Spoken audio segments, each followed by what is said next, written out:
Christ and the story of Christ is the narrative that holds all of the other narratives within it. And it's the only story that really has the power to include everything else and to bring everything else into itself, or as the scriptures say, right, to reconcile all things to himself.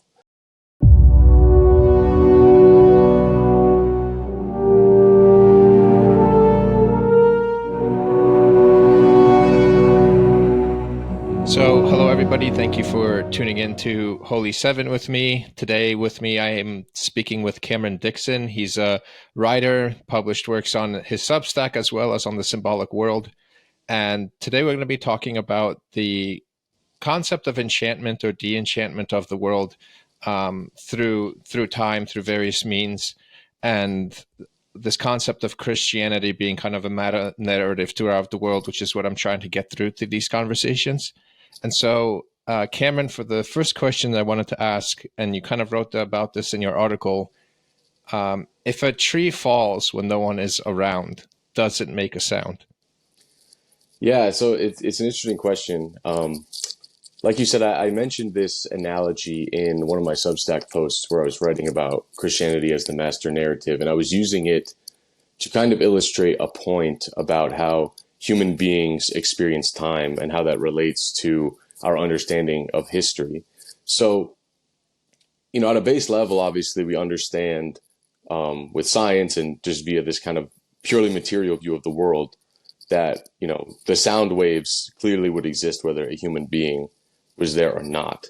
But the point I was trying to make in that essay was that level of understanding reality is really kind of meaningless at a human level, because if there's not a human person there to experience the sound, then to even call something like that sound really doesn't have a whole lot of meaning to anybody. Because if you just have these particles or material or sound waves that are out in the world existing, but there's no one there who's actually experiencing them in you could say like a phenomenological way, then that actual phenomenon doesn't have any meaning and is not something that we can wrap our hands around. So when it comes to taking that analogy and understanding the world via human experience, and we apply that to something like history, people always get so caught up in trying to understand, how old is the world, and does this contradict the biblical narrative? Like, we're all familiar with these kind of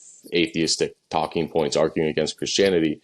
And one of my points, and I know there's a lot of folks who really would rather just kind of not worry about that question because it seems to be arguing about something that doesn't really matter. So one point I kind of like to make for folks when I'm talking about this is to say, let's just say you have a massive amount of time, like 1 billion years or something, however old you want to say that the universe is, or the world is, the earth is, whatever, millions, billions of years. To say that there's that much time that goes by, but there's nobody around to experience it, is really saying that it's a meaningless amount of time, because no one's actually sitting there going through 1 million years or 1 billion years to experience it. So for all intents and purposes, it doesn't really matter. When we view the world in that purely materialistic way, we're really separating itself from what gives meaning to people in our experience of the world, and then trying to sort of mash that purely scientific understanding and then try to make it meaningful to us in a way that it really isn't. Yeah, that makes sense. Another thing I like to tell people is that if no one was there to listen to it, the tree wouldn't exist, nor would the rest of the world. That's right. Because, because the only reason it's there is kind of for people to interact with it, right?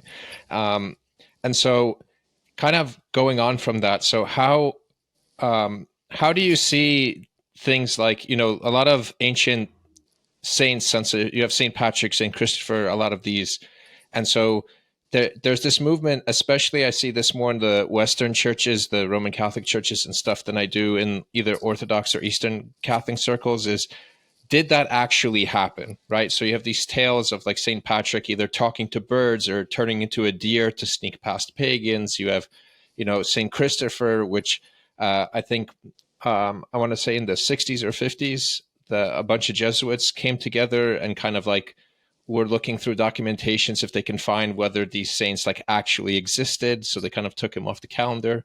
So how do you see that kind of harming or kind of your vision, I guess, of what that does to humanity as we kind of move towards more of a materialistic world or a world based on fact instead of embracing the myths and the fairy tales around all these other mythical and medieval saints?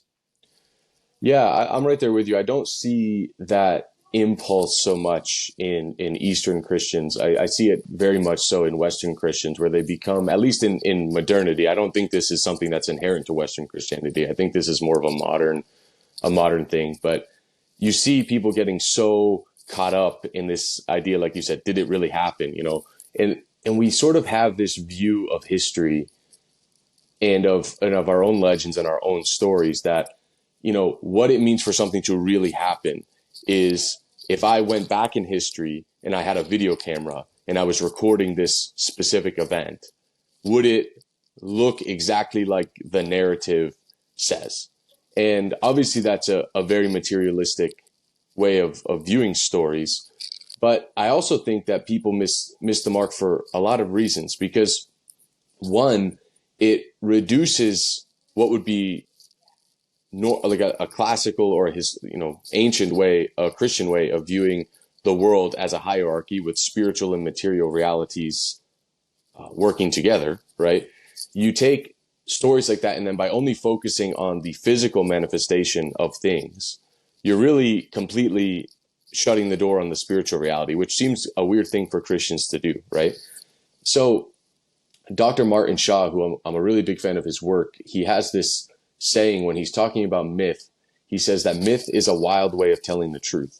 And I think that the essence of that quote is something that's really important to me, because I think it really gets us out of this kind of debate about the historicity of certain legends or whether things, quote unquote, really happened, and helps us to take the stories as stories and understand them not in a materialistic way, but in the sense of, what does this story of this saint's life or this legend have to tell me about the faith, about the spiritual life, about our experience of God and how we become holy people?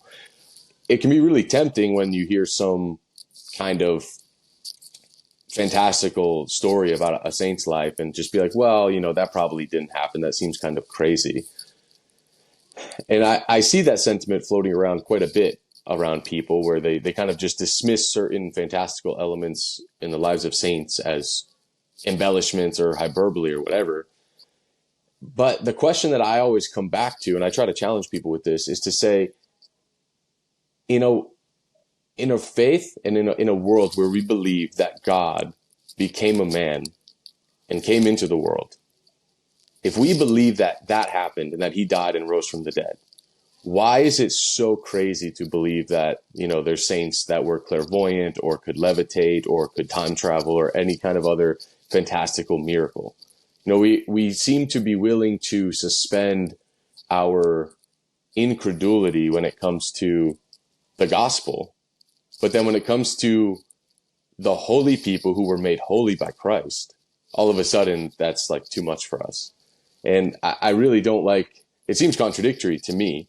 And it seems that if you're going to have that approach to understanding saints' lives, stories, whatever, you're very, very close to applying that same kind of critical lens to Christianity itself. And then if you want to understand why there's such a big problem with atheism, it seems like so many Christians in our world today, especially in the West, are like this far away from atheism, and they don't really realize it. But their entire approach and way of talking about the faith, of experiencing the faith, of living out the faith is so materialistic. It's so rationalist.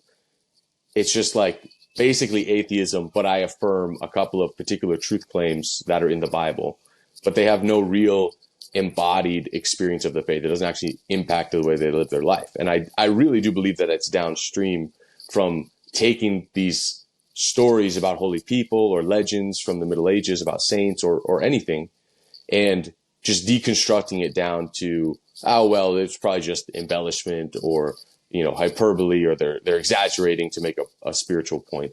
So, Yeah, what would you say to someone that would kind of like reply to that and just say like, we're just getting closer to the truth, right? We're just stripping away all these just like nonsensical medievalist kind of fantasies, and we're just getting to really kind of the heart of the matter. Like we're just understanding it more truthfully. Yeah, I think I would challenge that person's presuppositions because they seem to already be placing like the material reality as a higher level of truth, right? This is more real than whatever spiritual reality is behind this story. So I would just say to a person like that who's maybe tempted to approach certain stories with like a very, you could say like 19th century historical critical method, that lens of applying it to the faith and to legends, is that they're already stuck in a particular worldview and how they understand supernatural phenomena. It's not that they would maybe say that miracles don't exist. It's just they've applied such a high level of skepticism about them that they would only believe in a miracle if you could prove via science or some kind of material means to prove that it was real. But to me, that really undercuts the understanding of what a miracle is in the first place.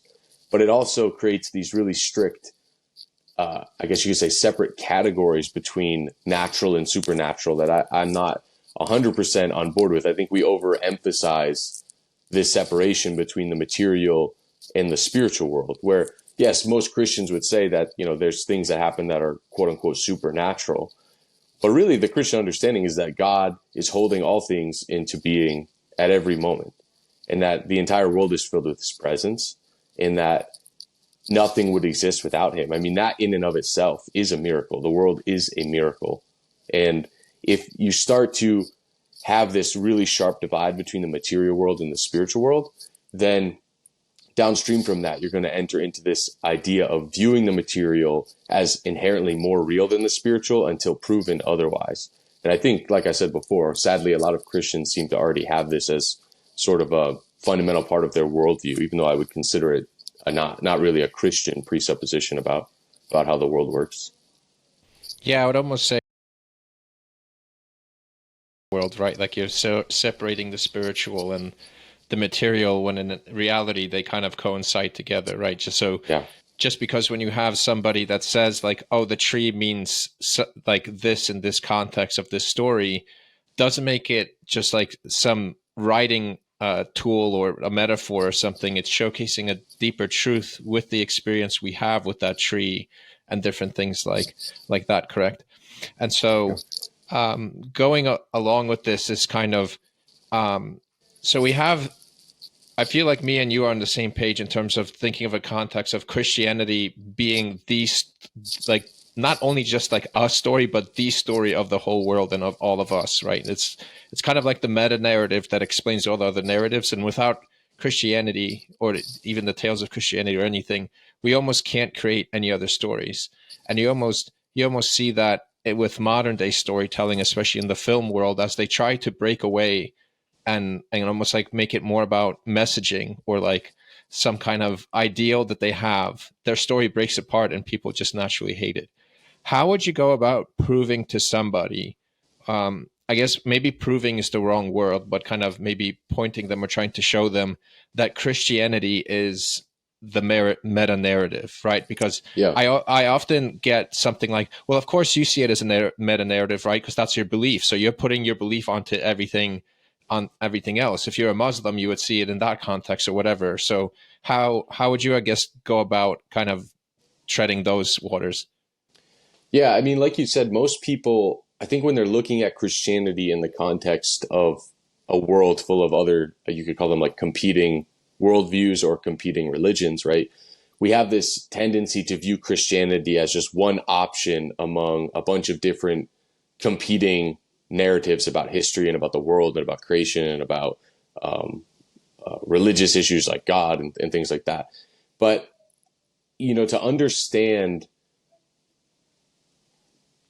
I would say to understand Christianity as the meta narrative, you have to understand that the story of Christ is not just one story that we are kind of in this ongoing argument with other people about which one is true, right? Which, just as an aside, I think this is why so many apologists focus all the time on proving that the resurrection happened, right? They have this really hyper focus on proving that, the tomb was empty, so to speak. And I'm not saying that that's not an important issue. Of course it is. But people get very stuck in proving Christianity with materialism, right? They're playing the same game as the atheists. They're just using kind of different, they're trying to prove different things, right? But I think to enter into that debate is already to miss the point, which is to understand that Christ, in the story of Christ, is the narrative that holds all of the other narratives within it. And it's the only story that really has the power to include everything else and to bring everything else into itself, or as the scriptures say, right, to reconcile all things to himself. And I would say this. I think to understand Christianity as a master narrative is to have a fundamentally Christocentric view of the world. It's to take the incarnation and see it as the fulcrum around which everything else turns. It's kind of this center point in history, right? Everything before the incarnation, including all of the pagan stories, right? You can understand this as leading up to Christ and understanding all of those things in relation to Christ, right? Christians are familiar with doing this just with the Old Testament. And of course, that has a special place within our tradition because it is our tradition. But you can do that with kind of all of the history of the world, of the pre-Christian religions, of paganism. Not saying that there's truth there in the sense that all religions are the same, but in understanding the place of these things in opposition to Christ, right? You're still understanding them through the lens of Christ, even if we would say, whatever pagan religion before the incarnation was a falsehood, it was idolatry, it was worshiping demons, right? However you want to say that. We still understand those things in relation to Christ. We're not just saying, oh, that's totally fake. There's nothing really going on here. These people are just worshiping nothingness. No, we would say, we know what they're worshiping. They're worshiping demonic powers. They're not worshiping the true God, but there's a real spiritual reality that we understand in opposition or through the lens of Christ. But if we take the incarnation, right, it's that fulcrum. Everything is leading up to it before Christ. And then after Christ, everything is moving with Christ to the eschaton, right? The history, a lot of times we have this way of saying Christ enters time, and we have this thing called history that is going on, and then Christ enters into that. And I don't think that's wrong, right? You hear the church fathers talking about that, for example, but I think another good way of saying it is that the history of the world is time entering into the story of Christ. Right. And that's why the Gospels, the scriptures rather, can say that Christ was the lamb slain before the foundation of the world. Right. That's a really confusing verse to understand if you're just viewing history and the story of Christianity as this linear historical story that's moving from point A to point B. And then at some point in that story, Christ becomes incarnate. And then once that event happens, it's over. And then we're kind of just waiting for the end of the world, right? If you understand Christianity in that way, it doesn't really make sense. What do you mean Christ is the lamb slain before the foundation of the world? How can that be? How can Christ be slain before the world exists? But when you understand the story of Christ as that master narrative, it's the narrative that contains all narratives. It is reality, right? Christ as the logos, as the master pattern of reality. All things are made by him and through him. Then you can understand history and time itself as entering into Christ, entering into the story of Christ. And then we are living in that story now. And I think that's something that it's so important to understand, that we're not just remembering events, historical events that happened 2,000 years ago, right? We are just as much a part of the story of Christ, because the story of Christ is still ongoing. To be a Christian, at least properly speaking, is to be a participant in Christ's victory over death. And we enter into that through the liturgy, through our spiritual lives, through, becoming saints. But if we take Christianity as just this historical fact that it happened 2,000 years ago, and now we're just kind of remembering it, and then our engagement with the world and with other religions is just trying to prove that this historical event happened, I mean, to me at least, it loses all of its power. And then to actually say that no, Christianity, the story of Christ is eternal, and we are entering into that eternality, that eternity, we're entering into that through being initiated into the Christian religion, through the sacraments, right, through the liturgy. That pulls us into this story, and then we actually enter into the story of Christ, and we are moving with Christ towards the end of the world. But I mean, for us, right, it's like the end of the world sort of happens when our life ends. So in another way, as we can understand, time is entering into Christ. We are entering into Christ at the same time, right? And it's like taking the events of our life and pulling it into the story of Christ, and then we are allowing Christ to reconcile us to himself, if that makes sense. I know I rambled on for a minute there, but that really, I think, is important to understanding Christianity as the narrative of narratives, that it has the power to pull all of the other stories into itself, right? St. Justin Martyr, it's either in his first or second apology, he says, whatever good things that have been said among men are the property of us Christians. He's not saying, that those other stories are fake, that the pagan philosophers are all fake. He's saying, no, whatever is good, whatever is true in them and in their stories belongs to us because we're Christians. They belong to Christ. And I think that it's when I first read that, it blew my mind. But, St. Justin is so powerful in that way of understanding everything before Christ in relationship to Christ, and being able to see the power of Christ to reconcile things to himself, to bring them into the story. Everything that's good gets gathered into Christ. We won't see the fullness of that until the end of the world. But that to me is the Christian faith. That is Christ entering into the world to save the world.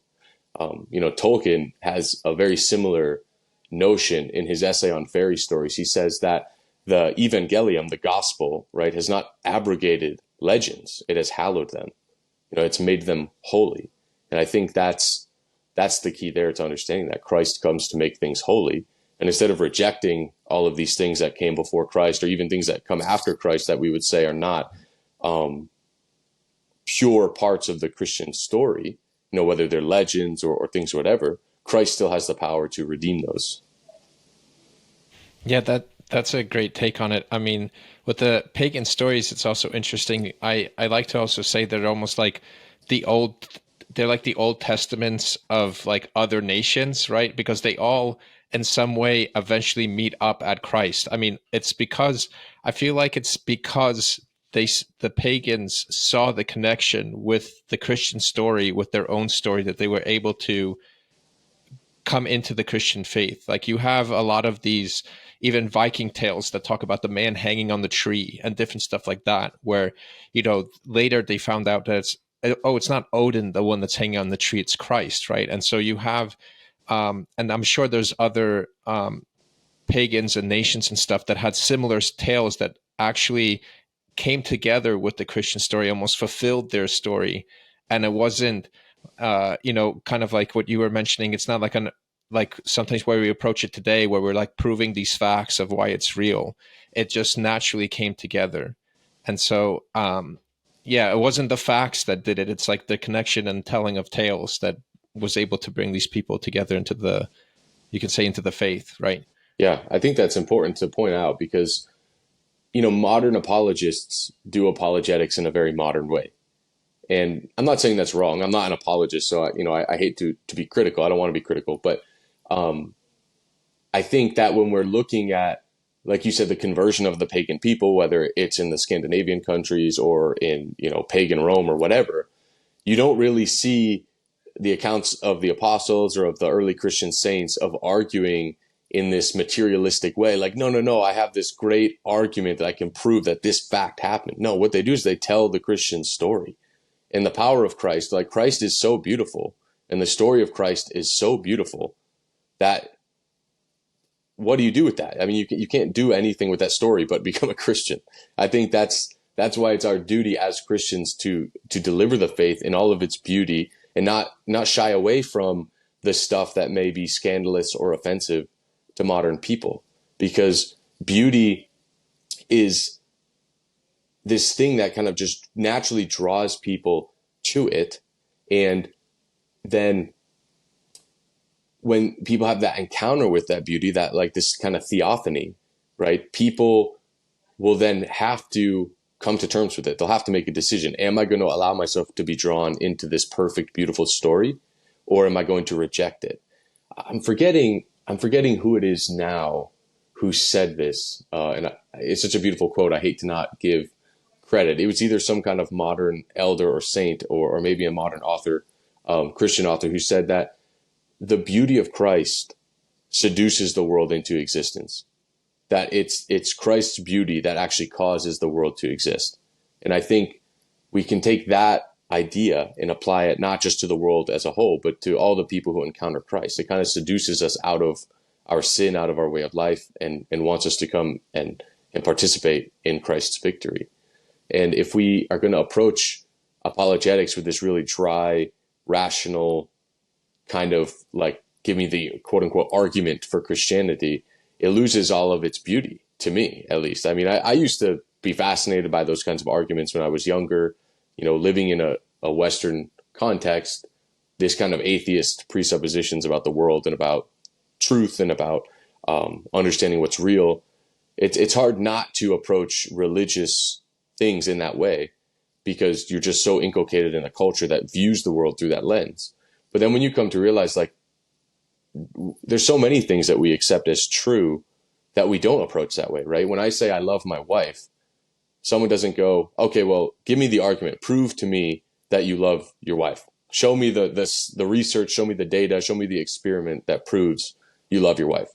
I mean, anybody who was asked that would say that's absurd. Like, that's a ridiculous thing. I know I love my wife because I have an experience of love that I encounter every single day. And then I have an experience of her returning that love to me. And it really is a profound mystery. If you try to explain what love is or what it's like to love someone, I mean, there's just no words to describe it. It's only something that can be experienced in the context and the mystery of a relationship. And I think we need to understand that in a lot of ways, Christ is that way too. I'm not saying that rational arguments don't have their place. Maybe that's the thing that pulls someone away from like atheism into believing in Christ. And if that happens, then that's amazing. And I know that's happened to many people.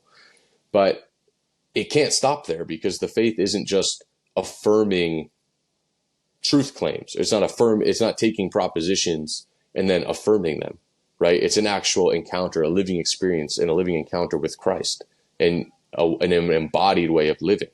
I always tell people, right, Christianity is not just affirming certain beliefs. It's about living a certain way, which is why the early Christians called Christianity the way. If Christianity isn't changing the way that you live, if you're just affirming, oh yeah, I believe in the resurrection, but then you don't do anything with that, like, it's hard to even call you a Christian, Yeah, there's an incarnational element to it, right? So it's like the tale, and you live the tale that allows you to become a saint, right? So like the way is to bring you to sainthood. You see this also with, why do people go to Comic-Con or like dress up in Star Wars gear, right? Because they want to be able to participate with that story.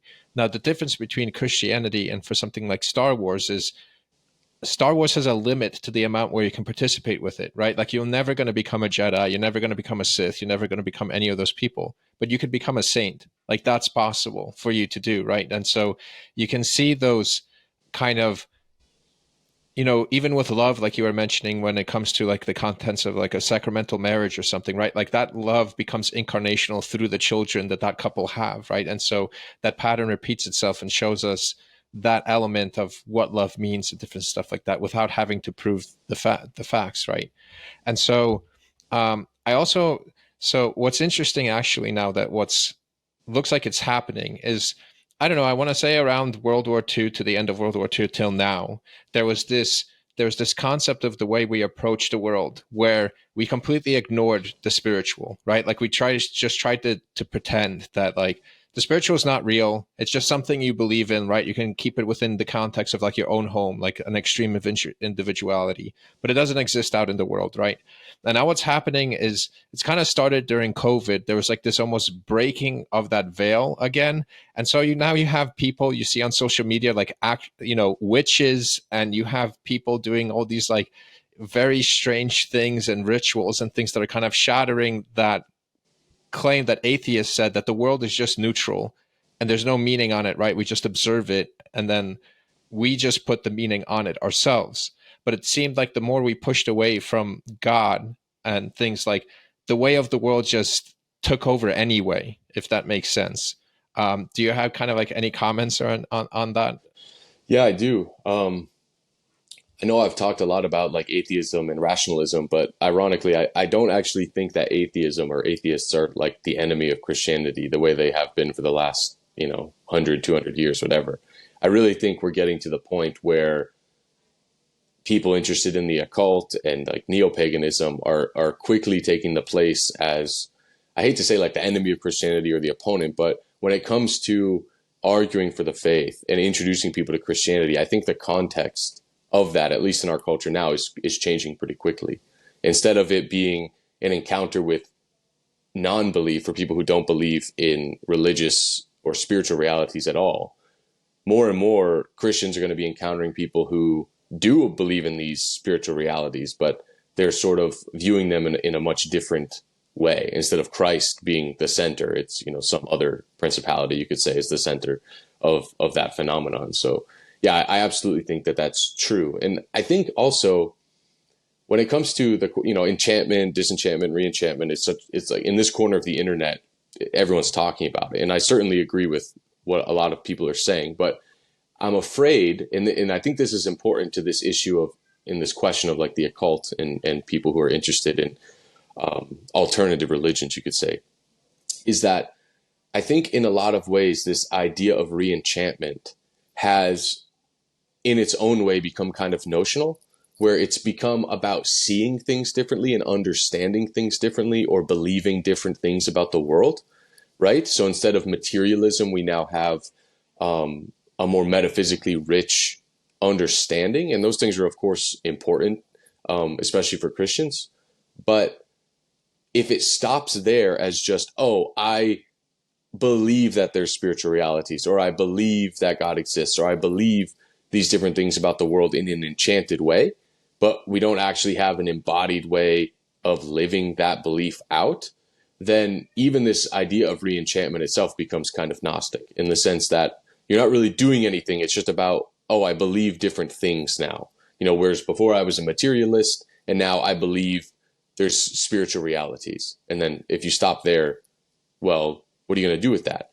And I think that may be partially why people are so drawn to these alternative religions, because it gives them an actual practice that they can adopt, that they can live out, and things that they can do, ways that they can kind of take that belief and manifest it in a real way. And even if it's in a dangerous way, people want to have something they can be a part of, and they want a story that they can live in, even if it's a lie, even if it's a story that's not real, or we would say is a distortion of the truth. We need to really recover this sense that Christianity isn't just believing certain things and affirming certain things. It's about living certain things out, the way I said before. And when this comes to the question of the occult, I do, and witchcraft and all of those things, I think people are really deeply looking for a rich ritual life, for actual sacred things that they can participate in, that they can embody, that they can live out in their life. And when you grow up, maybe especially in like an American Christian context that's very, you could say like evangelical at its core, where there's not so much room for liturgy and a certain way of understanding prayer and the spiritual life and asceticism, right? If there's not this exposure to the more ancient apostolic way of living out the Christian faith, then people are naturally going to start gravitating towards these other alternative practices, because they're giving them something, even if it's a distortion of the truth, they're giving them something that they can actually embody and live out. But what I would say to someone who is maybe interested in those things and views Christianity in this sort of flat, bland, American Christian way is just to say that, I mean, Christianity is the craziest religion ever. Like people don't realize it. We've become so used to domesticating the gospel and domesticating the faith that people don't realize how crazy Christianity is. But if you just take it at its surface, okay, we believe that God became a human being. He became man, and he became incarnate in time. And then because of that, he instituted these sacred mysteries, these sacraments that allow us to participate in that story and help us in our spiritual journey to transform our soul. And as part of this, we have these sacred rituals called liturgies. And in these liturgies, we believe that bread and wine become the body and blood of our God, and that we eat the body and blood of our God so that we can become deified, that we can become little g gods ourselves. When you tell that to a person, they would have no idea that that's Christianity. They'd be like, what are you talking about? But that's literally what we believe. It sounds crazy, but that's what Christians, at least apostolic Christians, that's what we do. That's what we believe. And we participate in that at least once a week. We do this. We have these sacred rituals, right? So even if you're talking about the, maybe a more modern expression of the Western liturgy, right? Like the Novus Ordo or something. Like, what are the first things that the priest says? Let us call to mind our sins that we may come to celebrate the sacred mysteries, right? Christianity, I don't want to sound provocative by saying this, right? But Christianity is a mystery religion in the sense, not in the pagan sense of like the Dionysian mysteries, right? But in a related sense, in that the Christian religion is meant to initiate you into sacred mysteries, right? That's what the liturgy is. That's what the sacraments are. That's what baptism is. That's what chrismation or confirmation is. That's what the Holy Eucharist is. These are sacred mysteries that we are called into and that transform us. And that's what Christianity is. And I think if we can actually present that to people, they would have a lot less interest in participating in like made up pagan rituals or witchcraft or these things that have no real ancient roots. They're just things that people made up, right? There's no real connection, historical connection to pagan religions anymore. There's no sacred traditions of paganism that have been passed down uninterrupted from ancient times until now, right? The connection has been lost. So anyone who's tempted to maybe participate in the occult or in pagan religions or something, you're really LARPing in a lot of ways. Like, you're just participating in something that's not real. It's just someone made up these things and then they're trying to kind of create a new religion out of it. But Christianity has all of that. And it has all of that that's been handed down to us from ancient times, that we can still participate in that same reality, that same tradition now. So yeah, you can say that, like, when the original pagans were around, as Christianity was coming into fruition around the world, that those original dragons, you can say, from paganism were all slayed. Like, they're all pretty much dead. And now what the world is trying to do is practice this form of necromancy, where they're trying to raise these dragons from the dead, but they don't want the whole dragon. They just want I just want like a wing from this one and a leg from this one. And it's forming this like Frankenstein thing, like this even further loss of identity than what a dragon already means to yeah. be, right? And so it just becomes this weird, like you said, this weird disconnected non-incarnational just form. But to continue on that, what you were saying, I feel one danger that's facing us as we're evangelizing stuff, people like, I don't mean to keep bashing apologists and stuff like that on this. This is not my intent. But like you mentioned, there is a tendency to argue from that rational sense, right? And so I feel like the secular world, to frame it, has moved past kind of almost like rationalism as a whole, right? Like we might just mention, like, people are trying to form these rituals and stuff where they can feel like they can belong somewhere, and unfortunately they're turning into like darker stuff. And apologetics are still arguing from like a rational sense, instead of like telling tales and drawing those people through those tales like they've fallen into the original practices before. Do you think that's what, do you think that's true? And if so, how do you think we can kind of fix course with that, or, bring them in through tale instead of facts and rationality? Yeah, no, I do think that's exactly what's happening right now. I was actually just having a conversation with a friend of mine. He was at, he's finishing up his doctorate in theology, and he was at a conference this past week. It was like a medievalist conference. So it was a lot of people presenting paper on the Middle Ages and stuff. And he said it was so crazy to him how many people there were, very progressive, and they're doing like, presenting a paper on like queer studies in the Middle Ages or something like that, where they're really taking this very modern, very progressive, or these very modern, very progressive issues and trying to sort of project them back on the Middle Ages. So, God bless him, he was presenting a paper on like Aquinas's view of gender and sexuality, which I was like, that's quite brave to do that in the context of that kind of event, right?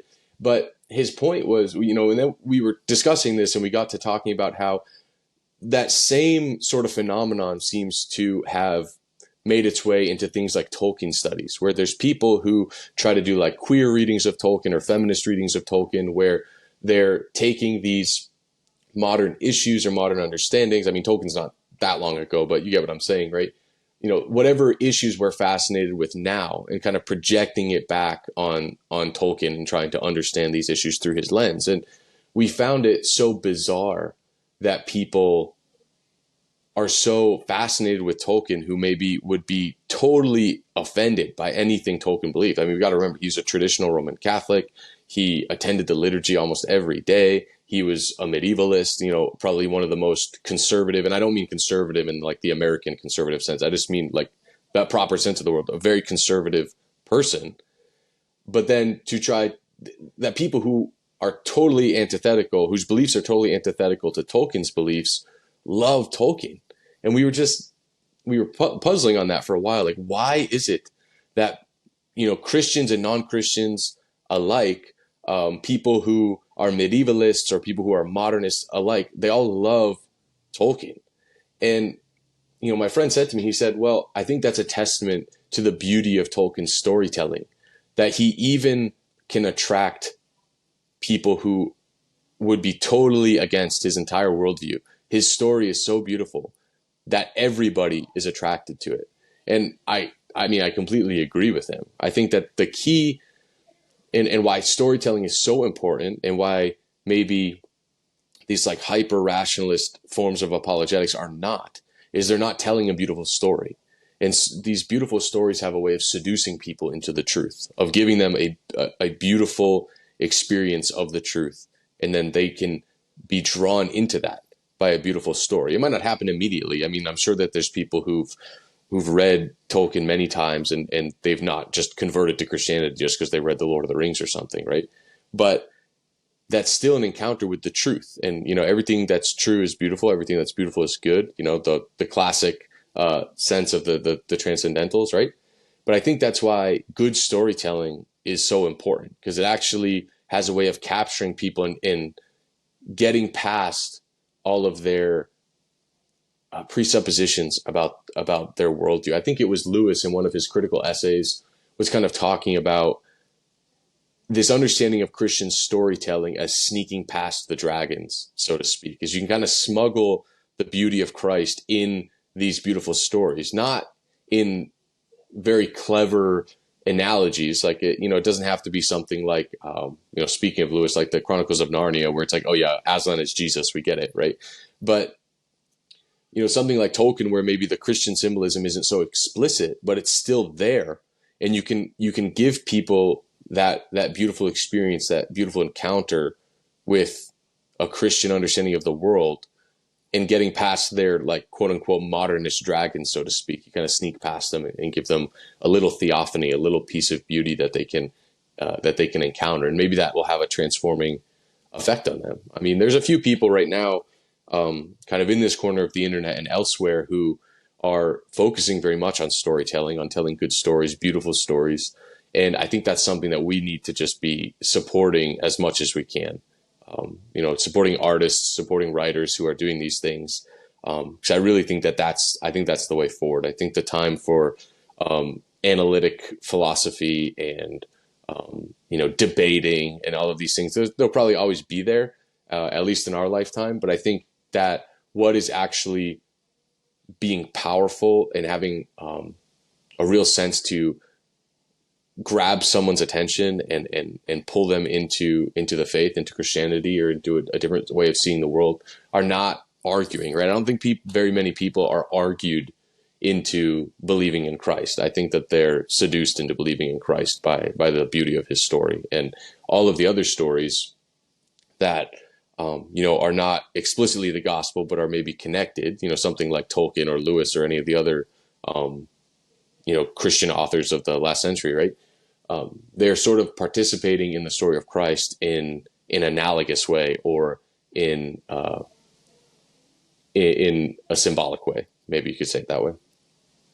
Yeah, I like that concept of, you've brought it up several times now, of, the seduction, which is what, mystery does, right? Like you're imagining either like this veiled woman or something like that, and you kind of want to see more or whatever, and she kind of calls you to dance. And so, the same thing in marriage is why the bride is like veiled, right? And then she's revealed to before her husband and stuff. And that sense of mystery is what draws you to be like, okay, what is this, right? Because if you unveiled everything, there's no purpose to kind of, I guess, observe or go into anything, right? It's just there. Like, I know the facts or whatever. But another question I have for you is, what we're talking about with materialism, kind of looking at the lowest parts, right? Like I always think of this image of like a surgeon that's operating on a person, and he's trying to find out what he's operating on, and forgets to look at the larger picture that he's like operating on a person, right? He's just seeing the organs and stuff in there. I feel like even I love this kind of reintroduction and participation with enchantment and like symbolisms and deeper meanings and stuff like that. But there's this like second image coming into my head of like a surgeon that's looking, like going into a book, into a story, and trying to surgically find like the meaning of things.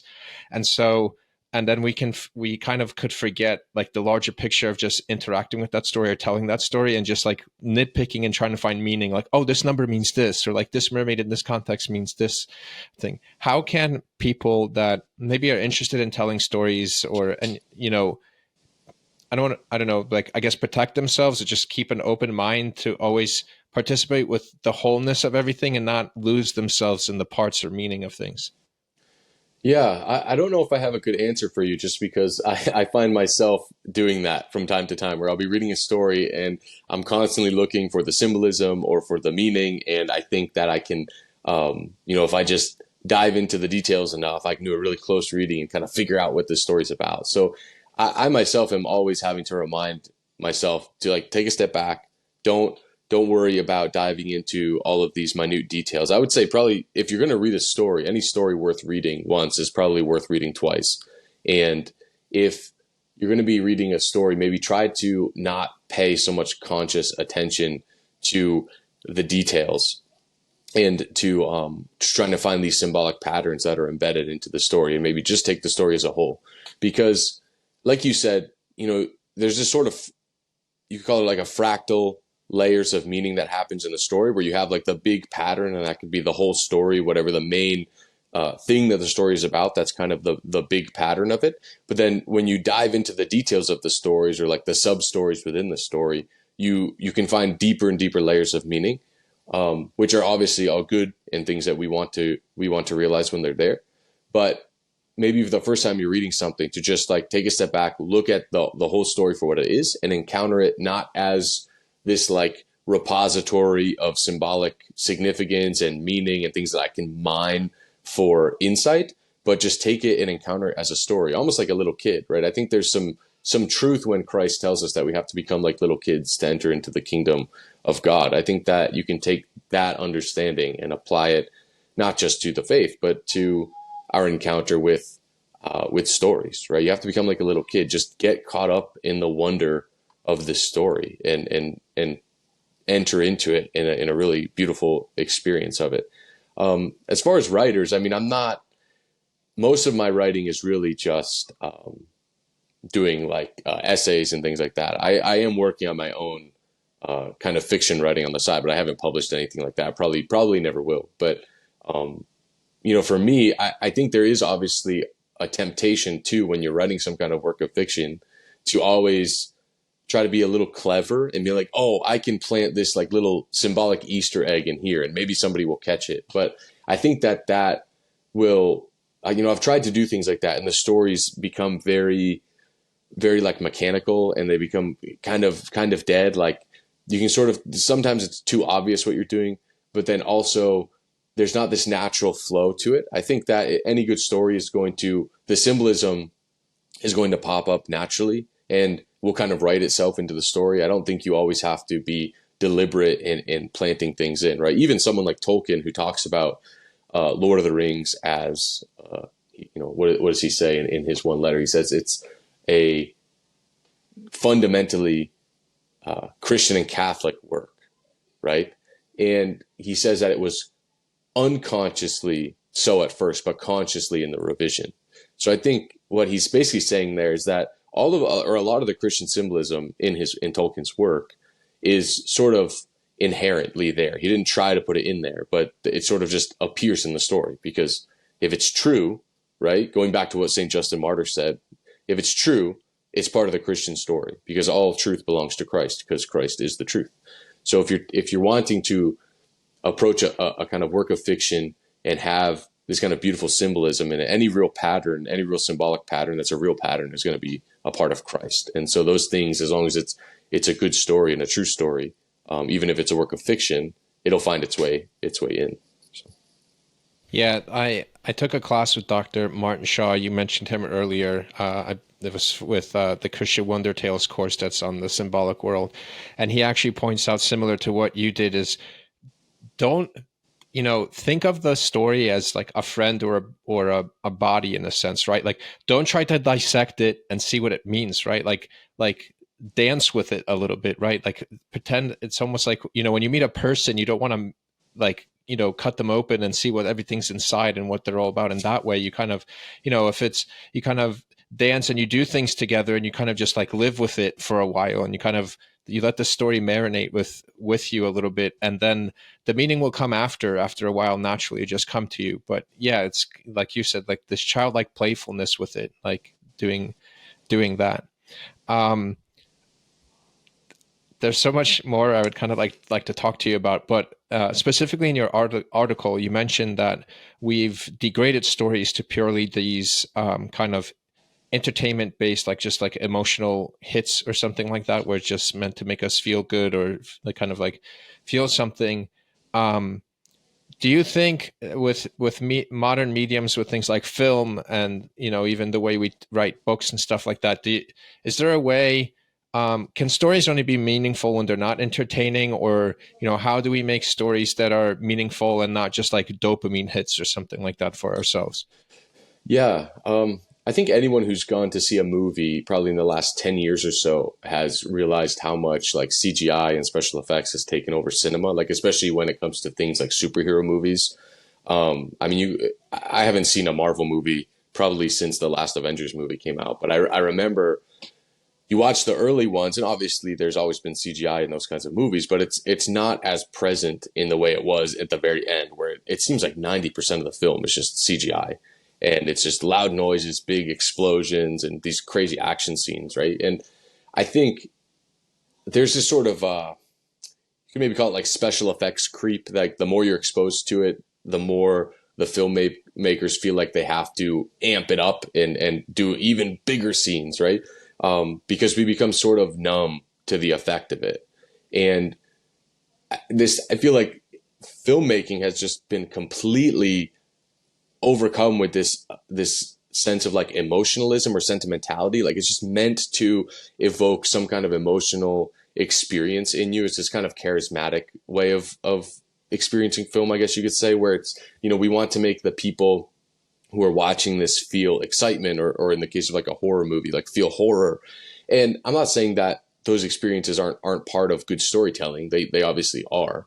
But when it becomes only about the sensations, then it's treating storytelling like a commodity. It's treating it like this just entertainment vehicle. Like I'm just going to deliver some kind of emotional experience to you.